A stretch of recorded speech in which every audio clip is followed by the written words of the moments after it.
tuko na Mheshimiwa Rose Maemba. Yeye anatoka Njombe.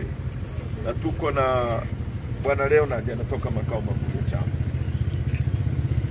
Nyie mnaelewa kwamba tuko kwenye nchi nzuri na tajiri. Mnalielewa hilo kwanza?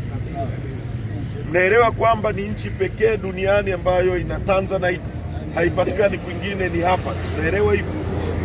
Mnaelewa kwamba hii ni nchi ya 3 kwa kuwa na dhahabu nyingi. Mnajua hivyo?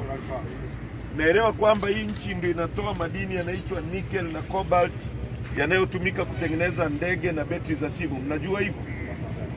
Mnajua kwamba nchi hii ina mlima mrefu kwenye dunia hii. Mnajua hivyo? Mnajua kama tuna ardhi kubwa sana. Ukichukua nchi ya Kenya, Uganda, Rwanda na Burundi, ukiziunganisha bado hazitufikii. Zina kilomita za mraba 890, sisi pekee yetu 945. Sasa katikati ya mambo yote na utajiri wote, mnaridhika na maisha mnayoishi? Hapana. Umaskini mlionao nyie vijana ni umaskini wa kutengenezwa na viongozi wa hovyo walioko madarakani. Ndio maana tunataka mabadiliko. Tunataka mabadiliko kwa sababu hata kilimo chetu hakitunufaishi. Nyie si watu wanalima alizeti hapa? Lakini tunaagiza mafuta kutoka nje ya nchi ya kura ya bilioni 265 kila mwaka. Nyie mngepewa matrekta, mkapewa na mbegu, mkapewa na viwanda vya kusaga hayo mafuta.